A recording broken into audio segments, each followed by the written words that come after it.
Sometimes when I'm thinking about us, before we got lost and we parted, back to back we would carry on and we'd do anything for what we started. But this time we could break, I'll run and drive, everything's the same. We'll try tonight, this time we're not safe and sound, not safe and sound.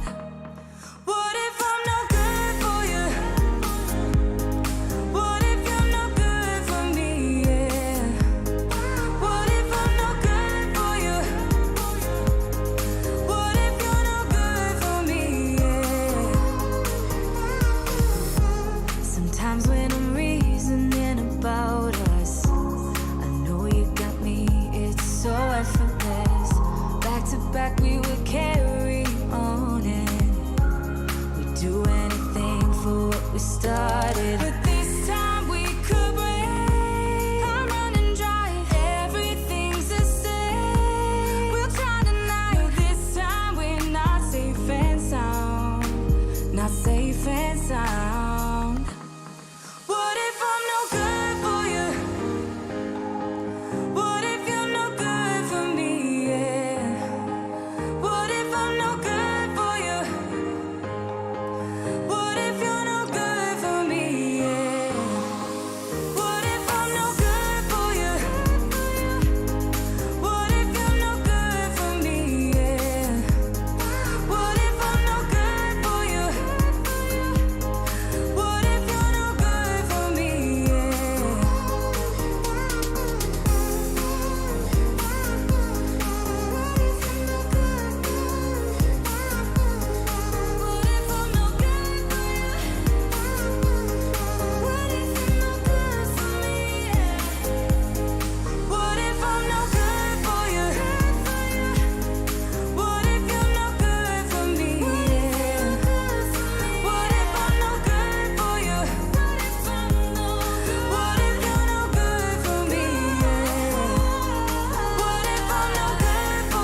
Welcome everybody to the FPV News with me and you.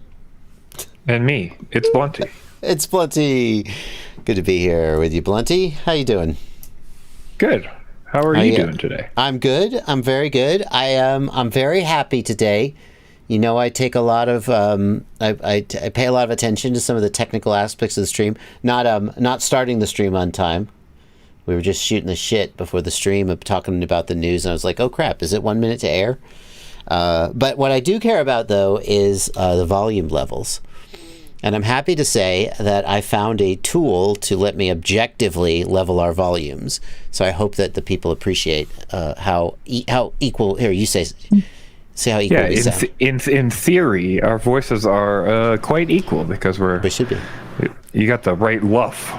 I got some luffs. I got luffs. Yeah. Yeah. The correct amount of luffs. We'll have to see what they say, but I'm happy to have taken care of that.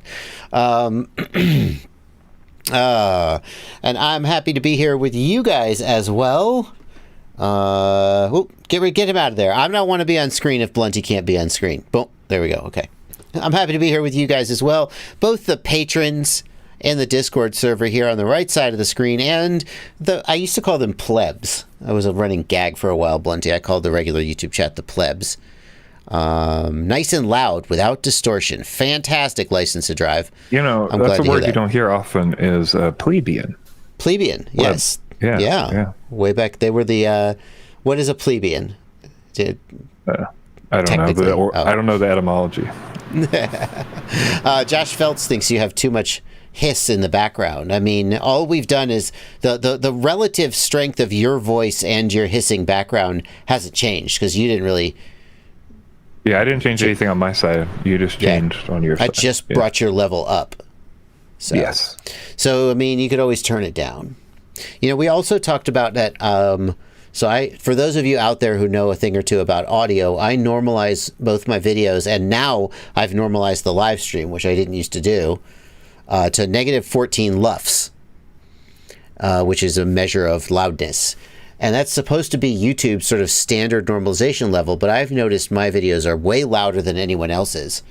But I figure you can always turn them down if you don't like it. But you can't turn them up if I make the videos too quiet, so. That is true. People think you have background noise that usually isn't there. Now, I know you usually run NVIDIA AI, right, to remove your background noise. It might. I reformatted the computer, so it may be not working properly, right? Yeah. It's possible that you guys are hearing noise that you Blunty's NVIDIA AI. If I reset it, the mic might not work. Oh yeah, don't touch anything now. People are just going to live with that background noise for now. Maybe next week. Okay. I could probably do.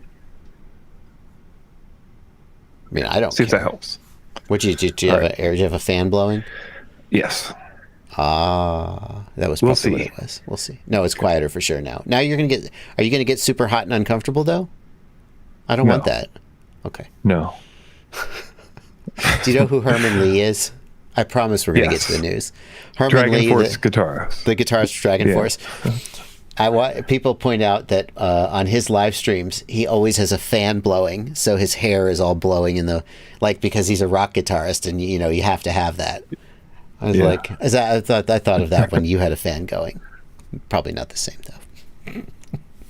All right, guys, we are going to get to the news though, and we got a couple little. We always start with public service announcements, which are important things that you might need to know about. That we want to. Those of you who are affected by it, we want to get you right here at the beginning. Before we do that, we do have a little bit of an announcement to make about the channel. Yes, we do.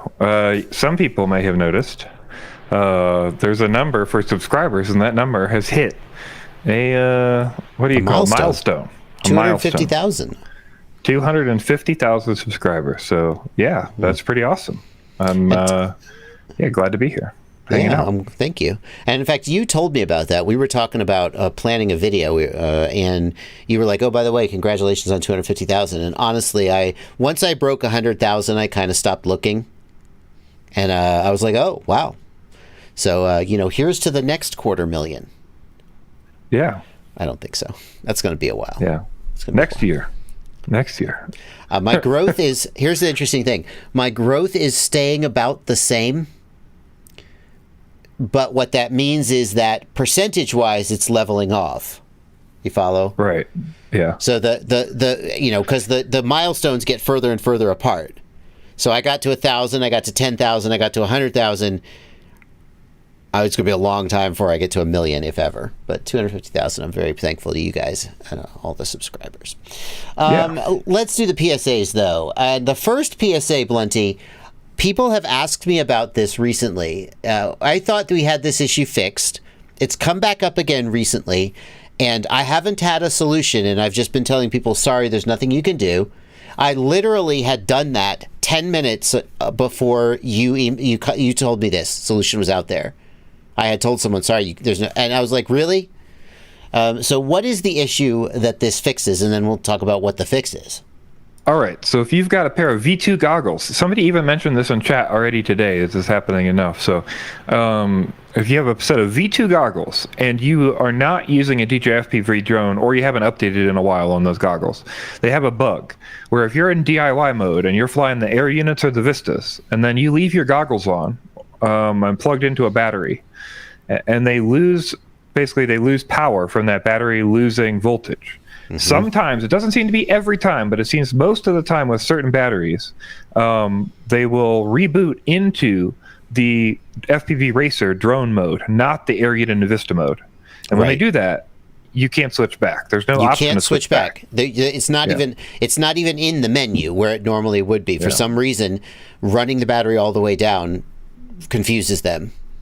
Yes. And then the other problem is, so there used to be a firmware you could flash this is the solution that used to work, but the problem is that DJI have gotten rid of all the old firmwares because they want you to flash to the 0015 firmware version that locks out the root hack. Yeah. Because they don't want the root hack to exist. Yeah, and if you happen to have a DJI drone, it also blocks that NFZ hack and the power hack for the DJI drone, not the air units and Vistas. But so yeah, if you don't want to go to that firmware, because that was the only solution, right? If you don't want to go to that firmware, instead you can use this website called Dank Drone Downloader. And this Dank Drone Downloader will give you a 0001 version, which is the version that fixed this issue, but it doesn't have the lockouts for the roots or anything like that. Yeah. Now, you download this. How does this work, Blunty? Because you can't flash the DJI goggles. Like, you can't just flash the DJI goggles, can you? So what does this do? No, so basically, yeah, you take this and then you use the drone hack software. So the drone hack software lets you flash a legitimate version for free of a DJI firmware. So the drone downloader downloads the real firmware file, then the drone hacks program lets you flash that firmware file to the goggles. So you don't have to flash to 0015. You can do 0001. I see. So Dank Drone Downloader just archived this old firmware somehow. And now they're giving it to you. This is not a custom firmware that they made. They've just got it. And this is the legitimate firmware for the V2 goggles on the racer side.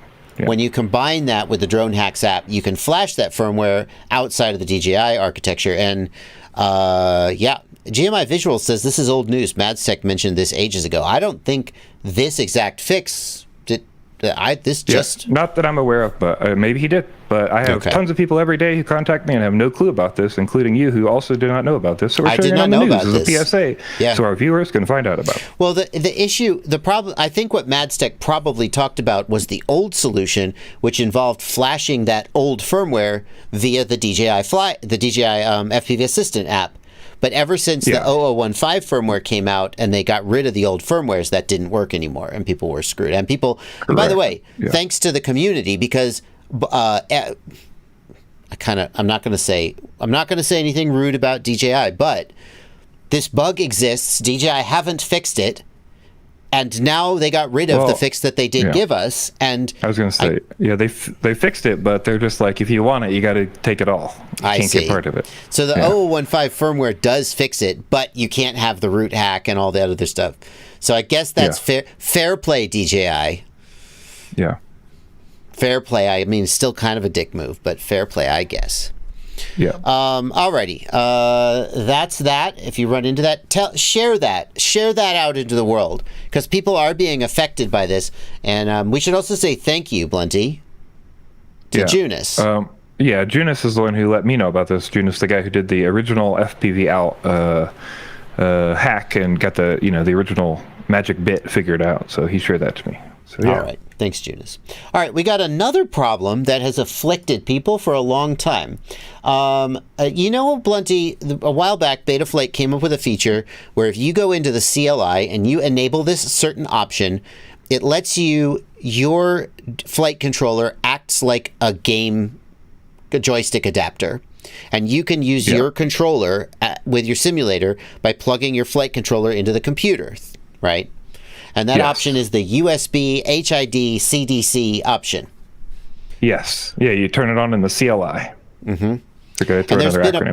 There's been a bug that affects some people where after you turn that on, your flight controller doesn't connect to Betaflight anymore. It's like you can't see it at all.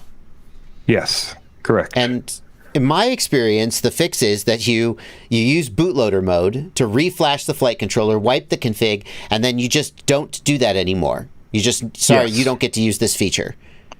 Yes, but there's another way. So turns out most of the people's problems with this is actually going to be caused by 10.8, Betaflight Configurator 10.8. So basically on 10.7.2, this isn't a problem. And if you re-download 10.7.2 and open it, you should be able to access that flight controller you could not access before. However, if you're on 10.8, any version, basically all you have to do, if you scroll down to the first reply there, you'll see basically all you have to do is go into Betaflight Configurator in the Options tab and enable this option here that says Show All Serial Devices. And this will pop up that serial device that will let you connect to it and then disable that option. Now, I have to take issue with what you said there, that this is mostly affecting 10.8. I know I've been running into this issue pretty much. It may be a different issue that manifests in the same way. I know I've been running into this issue before 10.7 came out. I thought I remembered being told that there was a driver bug in Windows 7 that, anyway. But I mean, that may also be the case, but for this specific issue, this is an issue that only affects 10.8 and does not affect 10.7.2, and it's fixed by adding that option in the settings. So, all right. So if you've run into this issue, specifically like if you have an Emacs Tiny Hawk with their bind and fly, it uses this option. If you've run into this issue where after enabling that option you can't connect your flight controller anymore, this may be the workaround. Now, Mouse FPV on the Discord says, this is such great info, this needs to be on the Clips channel. I think that's a perfect segue to mention that if you need to link somebody to one of our stories, or if you know, that's not what I'm looking for. Yeah, we've got the Joshua Bardwell live stream Clips channel. Yes, sir. Here it is. It's on YouTube. We'd love to have you as a subscriber. It has all of the news articles, which you can link to and watch individually. Or if you like, what was that episode Bardwell did about the such and such? Well, you can find all the titles here. And like also live stream excerpts, like should you make pizza on a grill? Bardwell answers the tough questions. How did Joshua Bardwell get into FPV? Actual live stream excerpts. Thank you, Blunty. Blunty's the one who's taking care of that. And so we're up to 3.49K subscribers. We'd love to have you guys as a subscriber over there. Anyway, coming back here, we got a couple more PSAs. At least one more, right, Blunty? Yep. So next up, I'm sure quite a few people know this, but if somehow you missed it, yesterday, or I guess this morning, so yesterday, Betaflight 4.3 and Configurator 10.8 have been released. Yay! Yeah. We've been waiting a while. In fact, 4.2.0 was June 14th, 2020. So it's almost a 2-year anniversary, almost to the day, of the 4.2.0 release. Do you remember back when Betaflight would release about once every 6 months, and people would say, Betaflight releases too fast. I can't keep up. This is driving me out of the hobby. Yes. Well, now they can't say that anymore, can they? 2 freaking years. No. Jeez. Yeah, but there's a ton of stuff in there. We've talked about a bunch of the features before, and most of them are going to be the same for anybody who's been following the 4.3 and 10.8 saga over these quite a long time here. Like 4.2.11 was November 9th, 2021, so quite a long time we've had for RCs in 4.3. But yeah, you've got a whole video series for Betaflight 4.3. People can check out and learn more about 4.3 and its feature set and options. But yeah, but that being said, one thing you got to do is update, right? Yeah. So if you're running a release, that's why this is a PSA. If you're running a release candidate of the configurator and or a release candidate of the firmware, you should go ahead and update to the final release. And good news, if you have Betaflight 4.3 RC on your flight controller, you can copy the configuration over. I would think. Yes. I think for the later RCs, I think like RC1 and RC2 have different filtering. So I'm not sure that I would copy from that early. Okay. So. Okay. And if you have the configurator, you also want to update to the final one. And that brings us to our last PSA. Yes. I wish I had been recording because I said to you, Blunty, why is this a PSA? Why do people need to know how to tell what build number they're running? And you got super worked up, but you're not going to do it now, are you? No, not quite. But I am going to tell you that basically, if anybody knows how the Betaflight configurator works, right? When you go into the Betaflight configurator at the top left, I'll fire it up. Yeah, at the top left, you see the version number, and you see next to the version number, you see a build code. So it's 10.8.0 and the build code, right? And so like most people see that. BED2B8A. Yeah, so most people see that and they're like, okay, I'm on 10.8 configurator, right? And then that's just some letters I don't need to pay attention to. Yeah. However, the build code is important because it tells you what version of 10.8 you're on. So that was actually an RC release you were installed there. Yeah. And we can tell that because if we go to this page here, like we can look at the release for 10.8, and here we can see the build code for 10.8. So if you were on 10.8, that little parenthesis area would say 5EC9465. And this matters. That way you can tell, hey, what version you're on. Yeah, this matters because, like, I've had people back during the release candidate window, people would say, oh, I've got this firmware on my flight controller, and I'm like, well, which RC is it? And the only way to know is to look at that. You also see that in the flight controller when you type version, it shows you that same build code. You can look up the build code and know what exact version you're on. Now that we're out of the RC window, this doesn't matter as much. You'll just be on 10.8.0, but Blunty, the reason you jumped into this is because people would say, well, I don't need to update. I'm on 10.8.0 already. And you were like, which 10.8.0 are you on? RC 1, 2, 3, 4, 5, 6, 7? Yeah, it just came out. The 10.8.0 you're on from 2 weeks ago is RC6 or RC7. You know, you've got to update even though it says 10.8.0 in the corner. So, for anybody who doesn't know, that's how you can check. And make sure you're updating your 10.8.0s and your 4.3.0s. Yeah, so bottom line is PSA, update your flight controllers to 4.3.0 and update your configurator to 10.8.0. And if you didn't do that like today or yesterday, you do not have the most recent version. So, and you don't, for people out there, Blunty, who are saying, RC6 seems pretty solid, I'll just keep running it.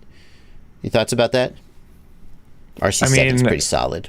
There are changes for a reason. So update to the release version so you don't have any problems. Yeah. Okay, great. Alrighty, that brings us to the end of the PSAs, and we're going to take just a minute here to do a couple of little plugs. No, not for Raid Shadow Legends. No.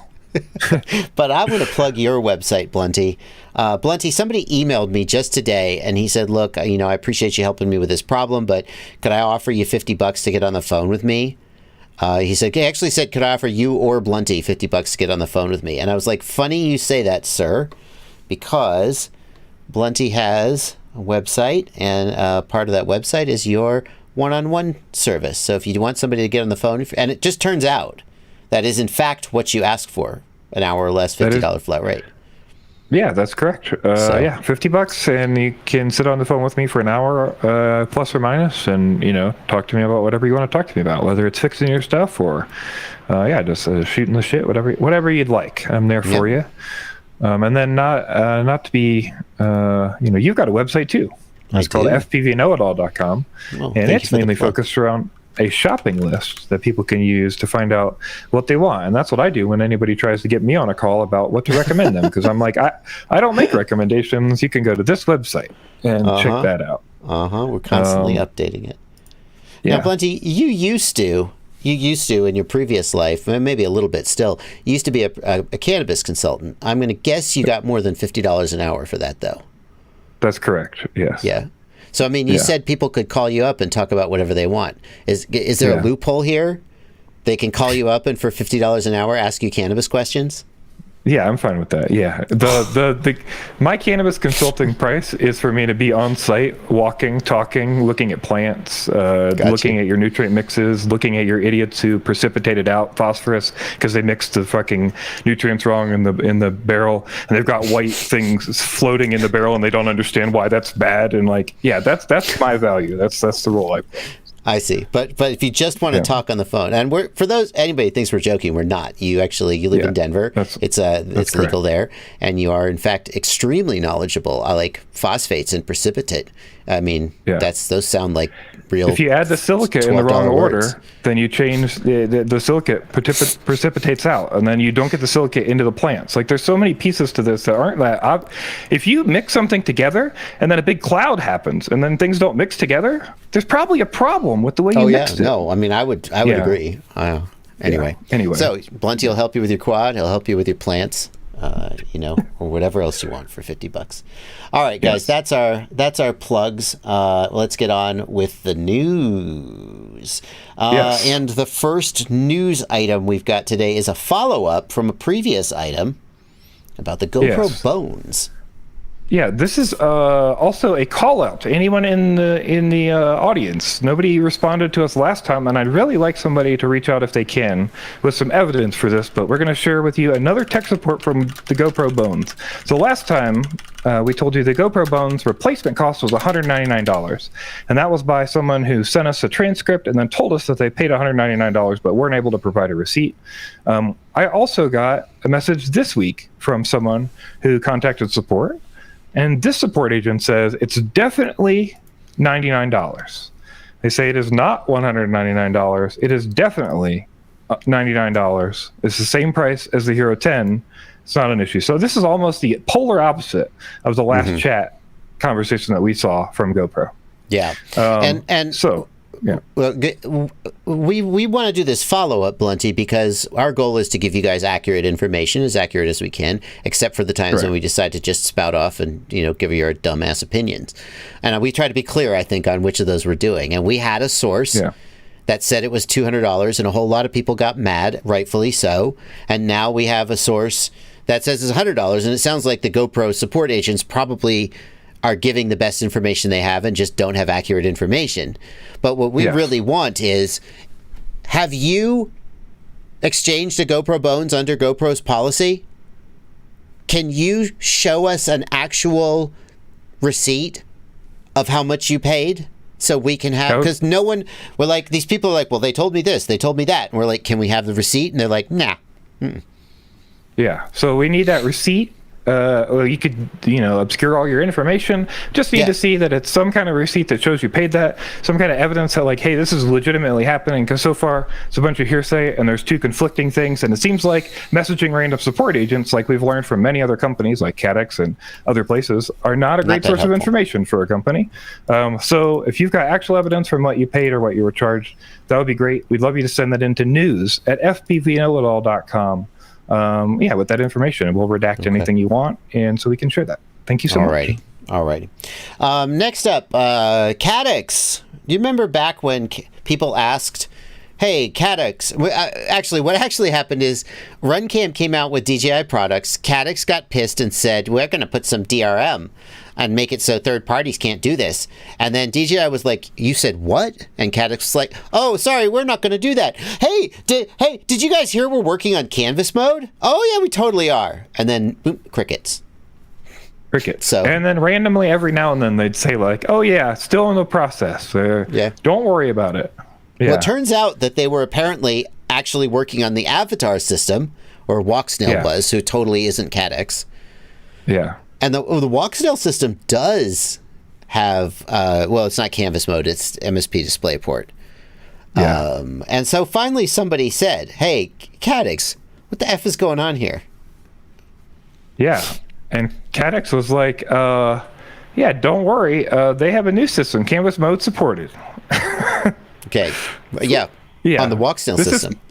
This is not what we were looking for, Caddx. Come on, man. Yeah. Everybody knows this. Everybody knows they weren't actually doing it, right? We were like 99.9% sure we would never see it. And now we see, their response that says, hey, look at this other system because they're doing it. Don't worry about what we said. And don't worry about what we said it was for. I mean, as I think about how this happened, I imagine that Caddx, I don't know what the distinction is between Caddx and Walksnail, but clearly they are closely aligned in many ways. And perhaps the person who said, we're working on canvas mode, what they meant was Walksnail, our sister company / the engineers on the other side of the room, are working on canvas mode. And that was true for the Avatar system. Yeah. And now they're like, we delivered. But all the customers... hold on. That's not true, though. We got to remember the narrative, because there was a message from them that says, we are waiting on DJI. It is in DJI's hands. So they specifically alluded to DJI working on canvas mode. So we're talking about two different things. Yeah. They lied to us, basically, about canvas mode, on DJI. We know that. Yeah. Because they said to us, DJI is working on this. I mean, whether they were or not. I mean, maybe they were. We don't know that they weren't. But the idea that it was coming, and then there was a chance of it, and continue to tell people every 3 months when they asked that it was coming. Either they weren't being fully truthful then, or now the story. Here's what we know: whether they were being truthful then or not. I mean, perhaps we give them the benefit of the doubt and say that they told the truth, and then the situation changed. Fine. Today, though, for them to be like, "Oh yeah, you can get canvas mode, just buy this other system," that's kind of a shit answer. Like, I'm sorry, I already bought the DJI goggles for $600, and I have, however many Caddx Vista and Caddx Polar cameras, and I would like this feature that you told me I was going to get. Yeah. And for you to just be like, just buy a different product, you're good. That's kind of a shit answer. Yeah, I was just trying to use the thing I already own that you said would do the thing that it doesn't do now. Yeah, and will never do. Honestly, it's not going to do it unless the margarine project delivers for us. Yeah. So just take this into consideration when you consider the other statements Caddx has made publicly. That's the way I would look at this, right? Because you can't, like, if we can't trust the every 3 months Canvas statement, which of course we couldn't. How would you? Yeah. Why would you trust the other statements that Caddx is making publicly about their products? Right. Yeah. Although Walksnail seems to be, I feel like Walksnail still has the benefit of the doubt from me. Walksnail seems to be pretty straight in their, and the one of the things I think in life is the more specific you are in your statements, the more difficult it is for you to be lying. So someone who says very little could be lying, because they haven't given you anything to catch them at. And someone who says a whole lot of bullshit could be lying, because they haven't said anything specific to be caught being wrong at. But Walksnail, in their Facebook posts and so forth, seems to be pretty specific and seems to mostly be, telling the truth so far. That's what I say. We'll see. The problem I have is that there are there's like two different sets of communicating people, like from Walksnail, and it's hard to know which is like, because we got the like nicely worded introduction, and then we got a randomly nicely worded post, and then all the rest has been broken English translated stuff. Yeah. So it's kind of a question of like, I don't know, where are the motivations and who's actually making decisions, and are the responses legit? I don't know. It'll be interesting to see when all this comes out. So. We this is not technically part of the news, but people are wondering when it's going to ship. They said in June, and I'm not going to share the actual communication because I'm not sure if it was understood to be private or not. But I said to Drew, I was like, Drew, with this Flywoo notice went out that said Flywoo said they were going to be shipping goggles. They took the money for the pre-orders, and they gave a date of the 15th to the 25th, which everyone who read that was like, oh, it's the 15th. And I'm like, why would you not assume it's the 25th? But I said to Drew, look, Drew, is Flywoo going to be shipping goggles? And like the Rotor Riot pilots don't have units to review and stuff? Because that seems kind of off. And Drew was like, look, we're going to ship when they're ready. Fat Shark is going to be not going to ship a product that they don't think is good quality. And so that's all I can tell you.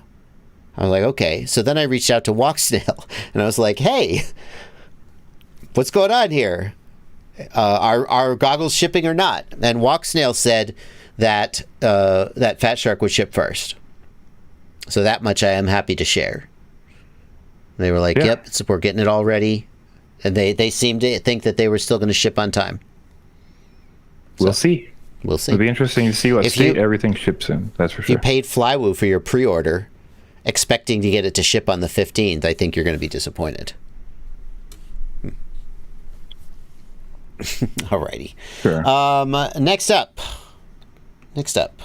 we got some news about the FPV Out Project.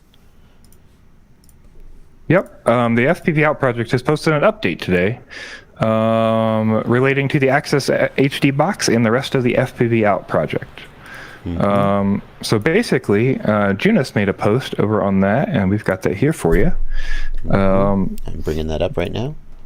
Basically, he's letting us know that a couple different things about the project. So if you don't know, FPV Out is the way you get DJI video out of the DJI goggles to different sources like the Android phones, or different boxes like the AxisFlying box, right, or a website, things like that. Number one, DigiView has been abandoned and is no longer seeing updates or bug fixes. DigiView is open source, so if anybody wanted to pick up that helm, a developer could be picking that up. That would be pretty cool. And the extended team is there to support you if you wanted to do that. And just to clarify there, Blunty, DigiView, like I think some people use DigiView as just the generic name for the FPV Out project. FPV Out is the whole umbrella project around getting video out of the DJI goggles. DigiView is a specific Android app that used that framework. But when you say DigiView has been abandoned, the FPV Out project is alive and well. Correct. Yeah. Alive enough. Yeah. So alive enough. Fair enough. Yeah, that's why we're reviewing this. So the DVC-A is the current option that people are supposed to use. So we've got a link to that down in the show notes. That is a application, and I believe also usable on Android. And then also Cosmo Streamer NG is a Windows companion app for Cosmo Streamer. Their website has a free native supporting version for the goggles now, so you can use Cosmo Streamer as well if you'd like to use that. And then also that means that because DigiView has been dropped by the lead developer, the AxisFlying HD box is in a bit of a state currently. So basically, AxisFlying never released the source code that they promised because they made changes to DigiView app for their box, right? And then, did not basically provide that source code for modifications. And then with one of their updates, they switched over to DVCA while retaining DigiView branding.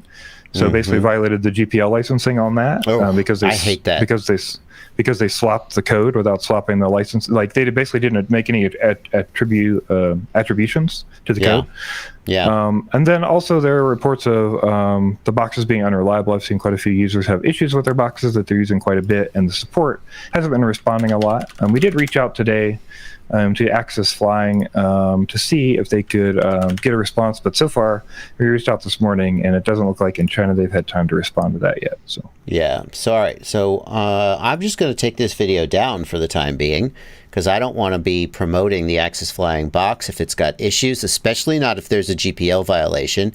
And then the other main thing I mentioned in this video is the DigiView app, which apparently is also abandoned. So I think what I'm going to do is I'm just going to take this video down, and then maybe I'll make another one covering this new stuff. But for now, that's going away. Yeah. Hopefully, Axis is interested in remedying that, and we can get a statement from them for next week's news. We'll see what their response to that is. But just so you know, obviously don't buy the AxisFlying box because it seems like it's in quite a state right now.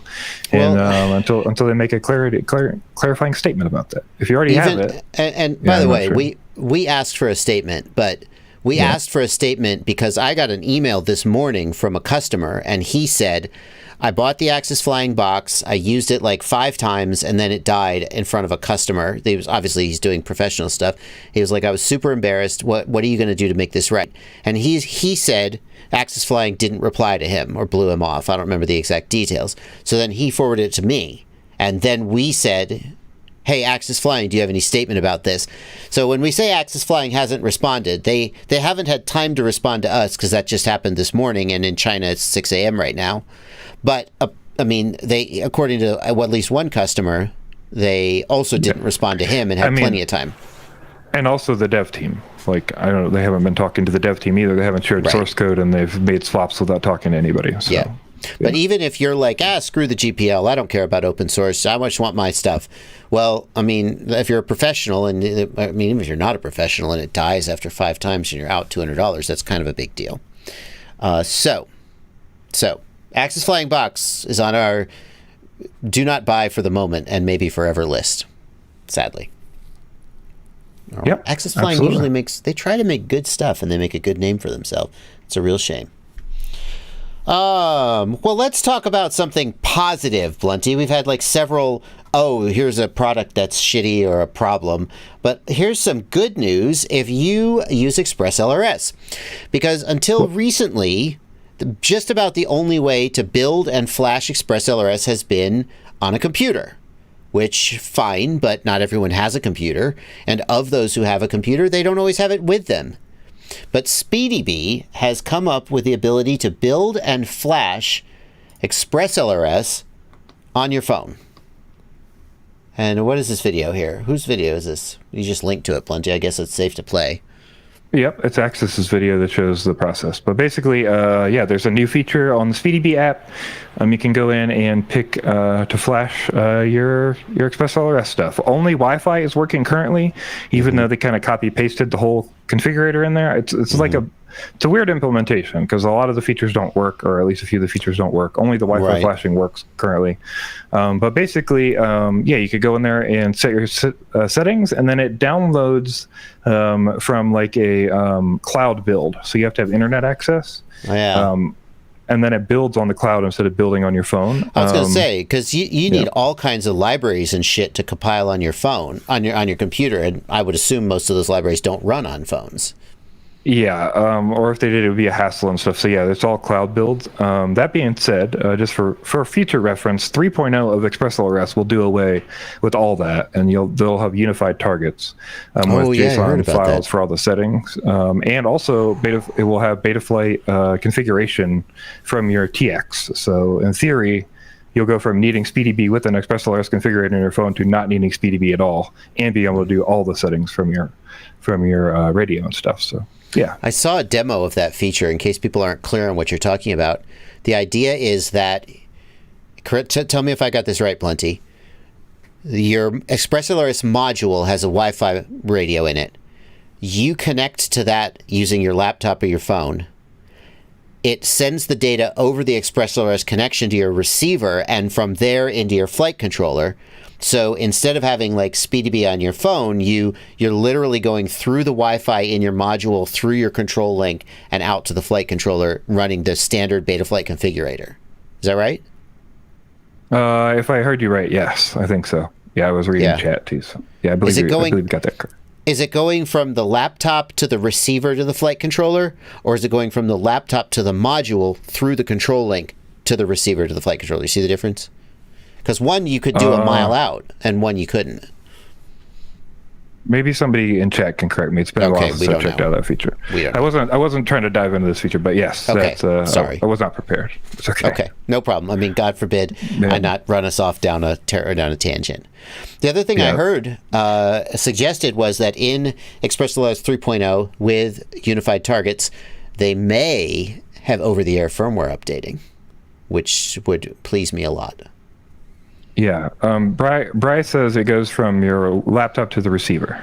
Okay, so not that makes sense because that link, the control link, is somewhat low bandwidth and would be a little bit of a struggle to just run the full configurator. But basically, all these flight controllers that have Wi-Fi on them built in, well, now as long as you have ExpressLRS, boom, you have Wi-Fi in your flight controller, and you can just connect directly to your quad without ever having to do anything special. That's badass. That's badass. That's just badass. The ExpressLRS team is like just kicking so much ass. Okay. All right. Next up. All right. AI drones have raced real human pilots for the first time. It's crazy. And people are excited about it. I'm excited about it. Because it's pretty exciting. Yeah, let's watch this clip. Yeah.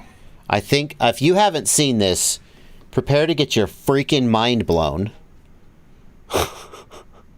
I watched this when it first came out, and I was stunned. That's Vanover hooting like a chimp. He's so excited. Yeah. This is, to be clear, this is a computer flying this.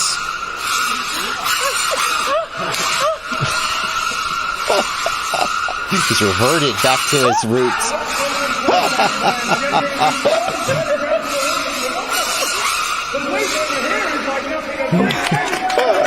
Oh my God. I think that face says it all, doesn't it? That's crazy. Yeah, it's the one thing to think about it and see it on videos, but it's another thing, I'm sure, to see it in person and to see it, with like all those guys there and,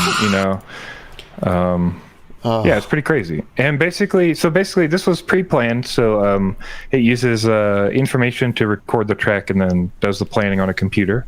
Yeah. I don't believe they had the version that does onboard. They just developed that, but I don't believe they had it there. Yeah. But yeah, pretty crazy stuff that they were doing. The laps were ridiculously fast, and we got a write-up. The other link is a write-up from Tattoo about the race. And they go over some of the times and stuff. But basically, the times for the Saturday 1v1 challenge, Marvin Schnapper was 5.6 seconds, Alex Vanover was 6.7 seconds, and Thomas Betmata was 6.3 seconds. The AI finished in 5.3 seconds time, so 0.3 seconds faster than the fastest racer. 5.1 seconds the next time, so 0.2 seconds faster than its last time, and then crashed out on the third one.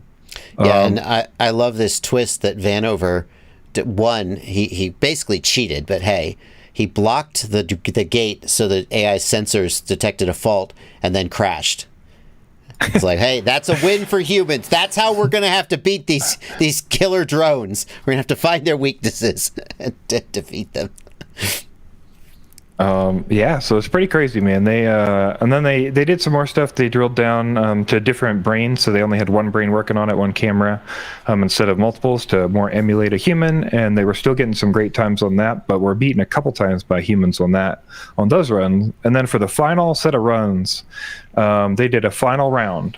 Vanover got 5.28, Bitmata got 5.48, and the AI got 3.53. After dialing in everything, nailing everything down, and doing a final Hail Mary run. Pretty crazy. Insane. That's insane. Yeah, it was able to shave off 2 seconds by dialing in and analyzing what everybody talked about. And pretty wild. Here's the interesting thing about this. I feel fairly comfortable saying that Vanover, Bitmata, and pilots like them are close to, if not the pinnacle of FPV drone racing. Whereas this freaking computer is just like, baby level. It's only going to get better. So, yes. There was a time when a computer couldn't beat a human at chess, and that time has passed. We're pretty close. But it's worth pointing out, Blunty, this was all done. The route was pre-planned, and they had position sensors in the room. It was not onboard processing, and I'm not even sure it was real-time processing. I mean, obviously it was doing real-time processing of the drone's position. Yeah, it was not real-time. It was just, yeah. So you couldn't just, you could show Vanover a new track he'd never seen before, and on his fifth lap he'd get a great time. But the computer remember, it can do that, though, because we looked at that already on the 2 months ago on the news. We looked at the version that has the Jetson on it, and it has so it uses external sensors, but it uses internal programming and logic to do all the flying. Yeah. So they do have a version of that. It's just brand new, and it's from the same people who did this, the University of Zurich. So. Yeah. Okay. It still needs the external sensors. I need this, Blunty. Don't take this away from me. Well, it still has the external position sensors. It's not doing image processing like a human, right? Correct. Yeah, that's the next version they're doing. They're doing They're telling me they're working everything on the board.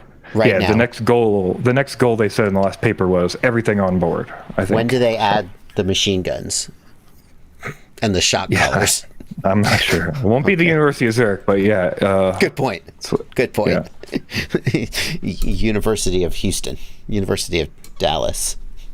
I feel like drones with shock collars would come out of Texas. I don't know. Just seems Texas. That's not insulting, right? The Texans are all out there going, yes, damn right. Okay. Next up. What do we got? Next up. DRL has 2022 sim tryouts. If you want to be on DRL, this is how you do it. If you ever wanted to do it and you think you can cut it, then you got to get in the DRL sim and you got to fly and you got to show that you can cut it. And this is how you do it. So from June the 13th, which was yesterday, to the 28th of June, you can race in the DRL sim in a qualifier circuit set, which is 5 tracks. And you race the 5 tracks and set a 5-track time, and that 5-track time is logged in a database. And if you're the top 24 on the June 28th, then you get to advance to the tournament and try to compete to win the DRL. And you literally win a seat on the television program. And in fact, some of the pilots who are on there now, that's how they got on. And there's a salary and everything. You're going to be on TV, you're going to be on NBC, you're going to get paid, and you're going to, let's be honest, you're probably going to lose to Vanover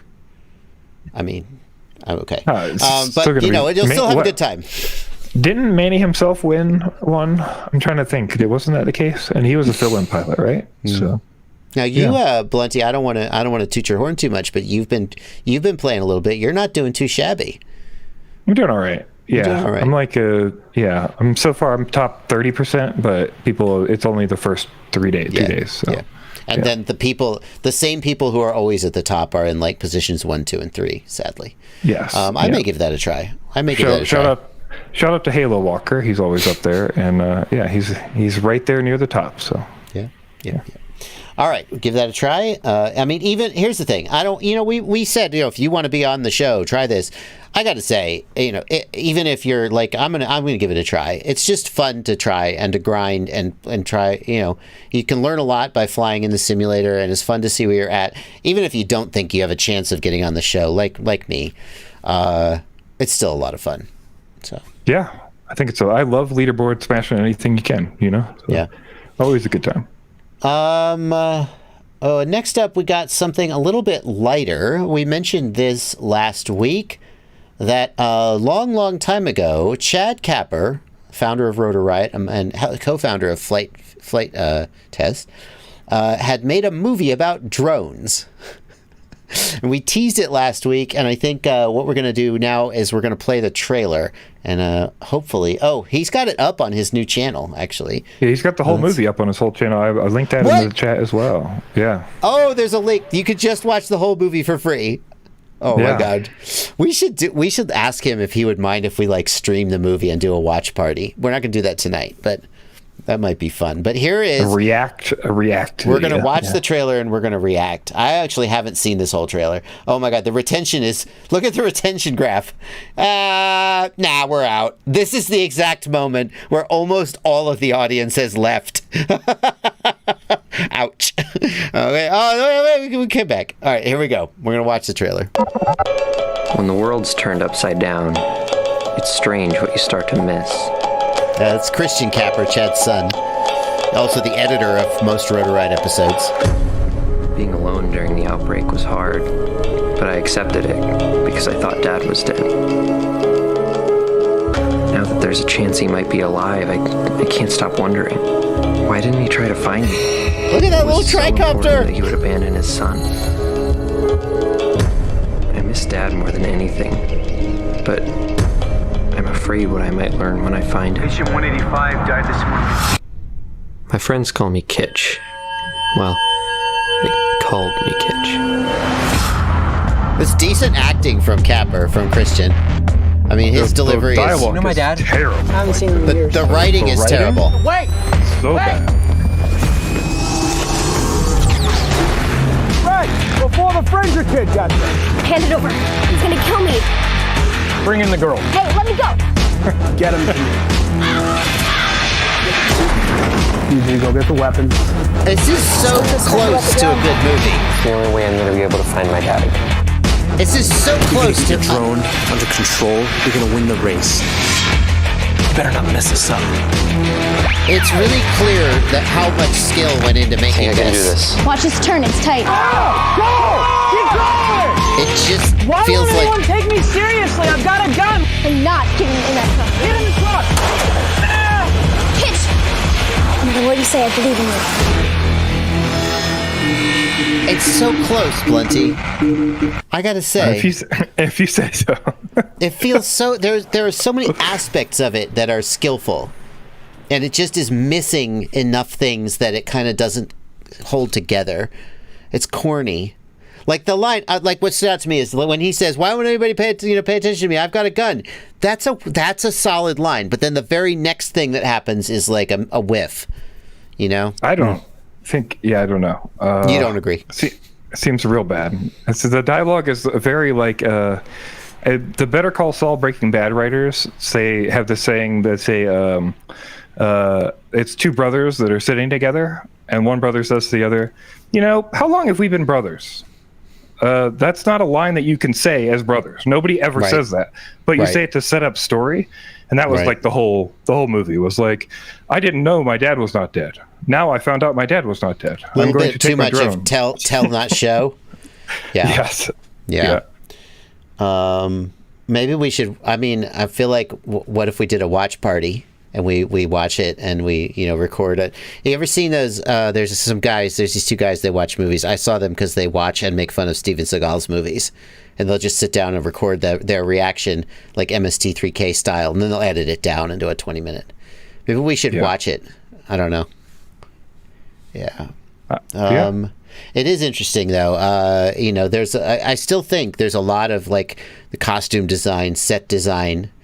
There's a lot of components of it that show a lot of skill. But then it's interesting to see the parts that miss that make the whole thing sort of not work. Sure. Well, like he said, you got to tell a story that people care about, like that people want to hear. Yep. And like, that's the whole point of the movie. Yep. Well, anyway, how long is the movie? An hour or something? Hour 40? Hour 40? It's like hour a real... 40. It's a long movie. It's like a... Hold on, let's see. Hour 40, yeah. Hour 40. I don't know if I would watch an hour 40 of that. That's a lot to ask. All right. Well, we'll think about it. Okay. Okay. Now that we've cleansed our palate, now we have another sort of thing to worry about in the world. Yay! Yes. The FCC is up to some shenanigans. Note the FCC, not the FAA. Yes, the FCC is up to shenanigans, but it might affect you. Unfortunately, the FCC has decided to push this this rule waiver that basically would give the 5.895 to 5.925 gigahertz band. That would give that over to a technology called C-V2X.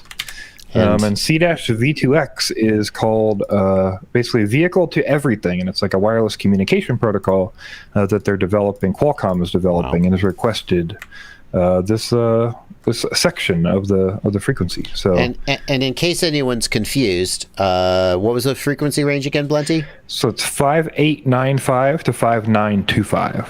So it's that bracket near the end. Roughly here and up, which is just a little bit of F-band 8, race 7 and race 8, and DJI 6 and DJI 7 is the channels it would interfere with. That's kind of a big deal. Yeah, so 5.895, 5.925. So like E6, E7, right? Oh, I didn't even look at. Does anybody use E-band?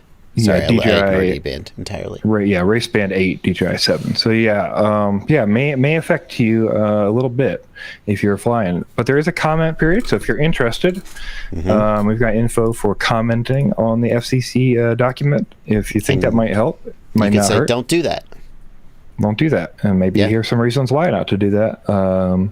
But yeah, if you wanted to do that, docket number is 19-138, and we've got a link to the filings pages. Type that in, and give them your information. So yeah, this matters. I mean, I care about this because Race 8 is the channel that is furthest from Wi-Fi interference. Race 7 is almost completely free. Race 8 is completely free of Wi-Fi interference. Wi-Fi access points don't go up that high. So I always default to Race 8 because it ensures, I mean, obviously if I'm flying with other people, that maybe I'd use something else, but Race 8 ensures you're not going to hit Wi-Fi interference. And so now it seems like there might be the chance to lose that.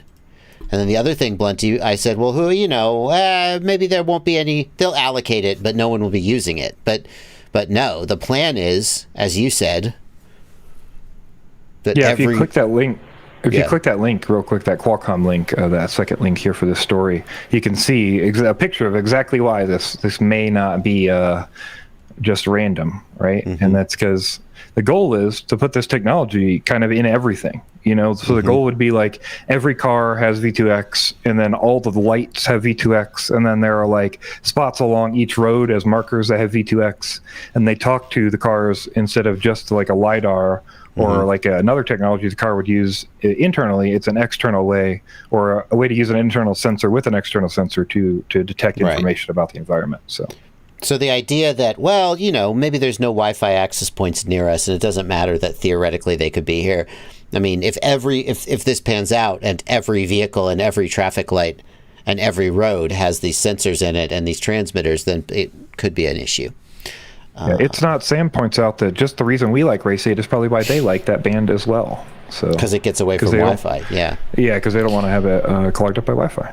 Well, sadly, we are in an unlicensed band, and one of the penalties of being in an unlicensed band is that we have to accept interference from licensed users of the band. That's sad and unfortunate, but is sort of always been hanging over our head. We've just been lucky this long that it hasn't been an issue. But we can still try to leave comments, because that always works really well. Yes, we can try. Okay. And hopefully won't go through as much, or it'll be a long time before it comes together. There's a lot of things that could happen with the standard, but at least now you know about it. So, MC's Creations is getting some feijoada. Is it highfalutin restaurant feijoada or like tail of the pig feijoada? MC's Creations, get back to me. Can legitimately say I've never heard that word. It's a Brazilian stew. Ah. If you go to like a highfalutin restaurant in Rio and you order feijoada, that ain't feijoada. If there's not like literally like a tail of the pig sitting in your soup with hair still on it, that's how you know you got some good. I'm not saying you have to eat the tail, but I'm saying feijoada. All right. Next up, got some events to tell people about. First up, we've got the AZ Night Tracks Camp and Fly. Took us a little while to get this one to you because they were trying to get approval, I believe, for the location, but they finally did. So if you're interested in going to Flagstaff for a nighttime party, basically a camp and fly, they've got an awesome race called the AZ Night Tracks race that happens basically every year. This year will be July 14th through the 17th in Flagstaff, Arizona, and it's basically a nighttime fly around an LED lit track where you race with other people. That looks it's badass. pretty cool. Yeah, it's a lot of fun, a lot of cool guys out there. So yeah, I'm being told in the chat that there is a Portuguese version of feijoada as well. I've only had the Brazilian version, so. But respect to the country of Portugal. Got one more event, FPV Drone Fest UK. Yeah, so there's another event. If you're over in the UK, maybe there's not a lot of events for you to attend, but there is one in Nottingham, UK, on August the 12th through the 14th called the FPV Drone Fest. It's at fpvdronefest.co.uk. You can get some more information about that. They've got quite a few sponsors. Yeah, and that'll be happening in August. So if you're interested in going to a Hangout Fly event, check it out. There's only 50 pilot tickets available on that. So go sign up if you're interested. Alrighty. We've got now the drone cinematic of the week. And these are just really cool cinematic shots that people send you, Blunty. By the way, do you have a bunch of them stacked up, or do you need people to send you more? I've got like 2 or 3 that I think are worth using, but we always appreciate you to send your cinematics or anything that you consider news to news@fpvknowitall.com. It's always down there at the bottom of the screen in case you need to find it. So okay.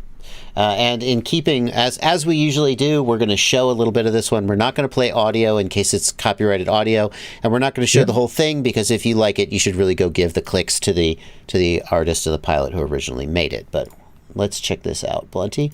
The Violin Laser Show. Okay.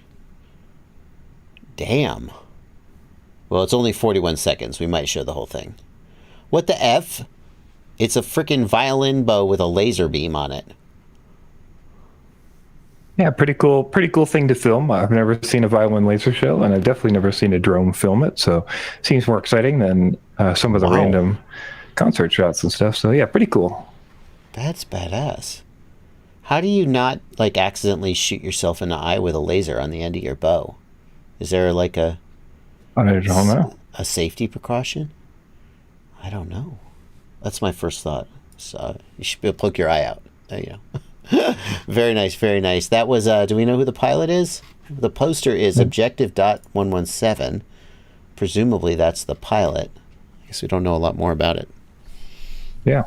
All right. Well, cool. That brings us to the last segment of the night, which is It's Barely News, a rapid fire, and it better be rapid fire because we're now 5 minutes over. A rapid fire take on some short stories or stories that we didn't have enough details to call like actual news. And we're going to start with a topic that is always interesting to people. Amazon and drone delivery. Didn't they cancel drone? Didn't they say they were done with that? They weren't going to do it anymore? It was a big failure? They did. They did, and then they were like, well, we're still trying to work on that, but we're aiming for these targets. And then they were like, well, it's going to cost too much money, but we don't know. But Amazon Prime Air has just announced that they have decided to start deliveries in Lockford, California, and they will be the first location to receive Prime Air drone deliveries in the U.S. So Amazon is trying to catch up. They want to be delivering, and they really, really, really, really want to be delivering. I personally think this is not going to pan out for them. It doesn't make a lot of sense. I've got another link in the chat to a CBS News article. And the CBS News article, they quote at the near the bottom, basically the bottom of the article, they say one internal Amazon estimate puts the cost of an airlifted package at $63 compared to about $5 when the same package is shipped by UPS or US Post Office. Oh yeah, that seems sustainable. Yeah, so it seems like they're doing the thing where delivery would make sense when there's a labor shortage. It's really hard to hire truck drivers. Yeah, it makes total sense. Sorry, Blunty, go ahead. Yeah, so it seems like they're going to basically be dumping a bunch of money into this like they have been previously to do deliveries to prove that it works. But unfortunately, it still doesn't seem like the concept works because of the weight and the distance that they're trying to aim for. I believe there's no quoted distance or weight here, but the previous goal was 5 pounds at 7 miles. This is a 1,000. I'm not sure if they're still going for that. Yeah. Yeah. All right. Well, good luck, Amazon. Keep it up. Next up, we got Tom Stanton. Always makes cool stuff. This time he has made a electric bike motor from basically a drone motor. And of course, my first thought was, how are you going to drive a whole bike with this teeny tiny little motor? But apparently Tom pulled it off.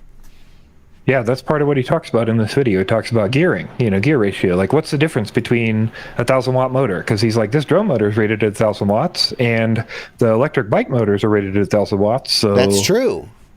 That's like, true. What's the deal? And so he did some work to figure out exactly what he could do. And he basically used a normal-sized drone motor like we would use. Like, it looked like about a 22-something or 23-something.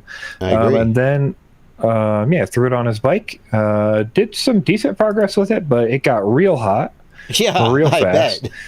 But he was actually able to do a little bit larger when he did like a 28 or a 30 motor. I couldn't tell exactly what size it was, and was able to cruise up and down a little bit. It was hot, but it did not break. So pretty cool.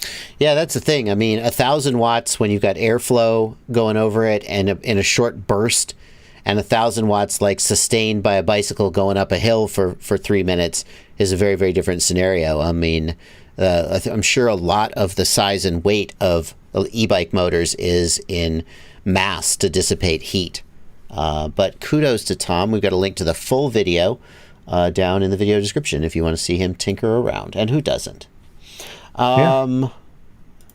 Next up, Blunty, this one is a quadcopter 3D printer. Is it a drone that flies and like deposits filament? Kinda. It's hard to tell exactly what's going on. It does seem like there's some kind of rigid apparatus, but for some reason they've decided to put 4 motors on it, on the print head. Like to stabilize it. And they've used that to stabilize it, and to print onto a bed. So I'm not sure what the practical application of it is, but if you've never seen a drone print something, now you can say you have. Well, I confess I didn't look at these before the show, Blunty. Sometimes people say, why does Bardwell not more prepared? And it's like, well, you and I usually spend a half hour or so talking about this stories beforehand, and we think about them. But like It's Barely News, I confess I didn't even look at it. I think it's more fun if I don't. But it looks to me like what's happening is they've got it suspended on strings, similar to like the Skycam at the football game, so they could sort of move it arbitrarily in space. And then they're using the motors to like further stabilize it and to cool the filament. Right. Yeah. I mean, the advantage of this is that you can print in essentially a very large area without having to have a whole frame that size. Yeah, it's an interesting idea. I'm not sure if it'll ever come to fruition or if it's like actually a proof of concept of anything, but it is kind of cool. So yeah. Alrighty. Anything? Yeah, there's more information down in this thread, I guess. Next up, someone filmed a rock concert with a drone and diverted 8 flights. Well, at least this time when the airport closed, there actually was a drone. That's nice. That's true. Gatwick gone real. We've got the East Midlands Airport was forced to close the runway and divert some passenger flights when a fan decided to film a rock festival and put it up in an area where he wasn't allowed to be. So the airport got note of it, had to shut down flights from that area and divert. And the guy got into some trouble. So just so you know, obviously don't put up a drone where you don't know you can put up a drone. Yeah, always check to see if you can, if you're in a safe area. We thought this was newsworthy mostly because it's the one time an airport was closed with a verifiable drone, which most of the times when airports close, the drone can't be found. So yeah. Alrighty. Next up, we've got a story about dogs. You know, dogs and drones. Not this time. What? No, this time it's about cows and drones. We've got a cows and drone story. The dogs and drone story is next. Don't worry. We got a cows and drone story. Because I heard herding, and I thought clearly they're herding with dogs. Yeah, this is actually replacing dogs. Typically, you'd use dogs or people to go out and herd cattle, and instead they're using drones for it. They're just using the drones to scare them out, and they're getting used to getting herded by drones, and now they can herd a lot of their cattle without moving and without having to use other labor to do it. This is unacceptable. I won't have any drone-related story that involves removing dogs. I guess you could, here's the thing. The dogs get a little rest. Yeah, exactly.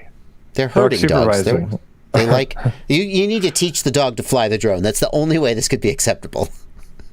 Yes. All right. We'll get on that. Last but not least, we've got maybe one of the most wholesome stories we've ever shown here.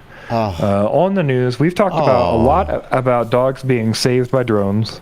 This video is a search for Millie, a dog who got lost, and they contacted this group. This group is called Drone SAR for Lost Dogs UK. And Drone SAR for Lost Dogs UK is actually a group of people who dedicate their free time to going and finding dogs with their search and rescue drones when people request them. So we've actually got a link to their website as well, dronesaruk.org. If you go on there, you can list your dog and say where you found it, and they'll dispatch people to come help you find your animal. And they put unwashed clothes out there so the dog will come to you, your smell. Yeah, it's very sweet. They take a lot of pride in doing this for free for people who otherwise, couldn't do it or don't want to obviously pay thousands of dollars to try to find their dog and stuff. So, yeah, really cool to see that support. And if you want to support them or use their services or help them out, they're dronesaruk.org. So. Well, we have to have the money shot of them finding the dog. Like, I don't want to spoil the video, but they found the dog. Yes. Yeah.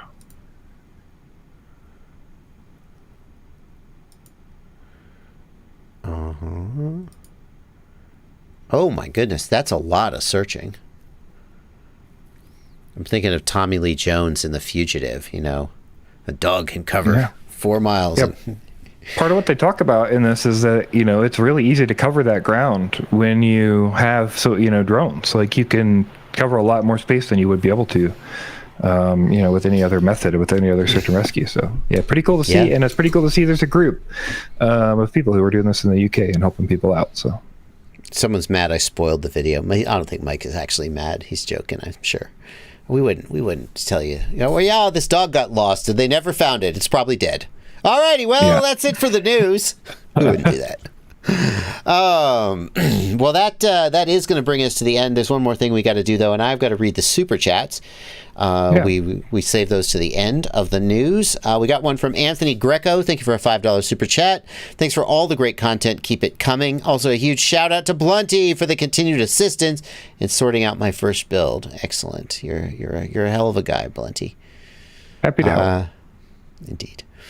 JS, thank you for a £5 super chat. I emailed and web formed Blunty66 and have heard nothing so far. Did I do something wrong? Uh-oh, Blunty, we got a customer service issue. Send it again on the form. Google Forms are garbage. Also send it to my email and to Discord. Anywhere there's some contact information for me on there as well. I guess just try again. keep trying. Don't wait, gosh, 10, almost, what is it, 8 days? Try again, and also just reach out in other locations as well, because the Google form is not great. So. Okay. Alrighty. Shellbornian, thank you for a 5. And oh, by the way, thanks for £5 to get that message read on the stream. Shellbornian, thank you for £5. When I run the ExpressLRS Lua script on my Zorro, it shows loading. When I try to flash firmware, I get a timeout error. What should I do? Shellbornian, you should email me and we'll work it out. Because like here at the end of the live stream is not really a great time to try and dig into those troubleshooting issues. I have a couple ideas of what we could fix it. If this were a Q&A stream, I would go ahead and dive in. But for the news stream, I'm going to thank you for your donation and invite you to email me. Anyone can email me. You don't have to super chat, but we'll dig into that in email and we'll try to get it fixed for you. Mechanicern, thank you for a 50 Norwegian kroner. I flashed Betaflight 4.3 and flew a pack, but when opening Betaflight black box, it crashes. Tried to uninstall and install, but it still crashes. Is there a known problem? I don't think so. I would suggest when you try to open the black box from the configurator, or when you. Okay. I wonder if he's trying to open up the SD card, the removable drive. Yeah, because there's two different ways that worked, right? At one point, it worked by opening, like mounting the virtual drive, and then another time it works by there's like two different ways to do it. So not sure. I don't think there's a known issue where it crashes, but I have had it happen that I couldn't get the removable drive to work.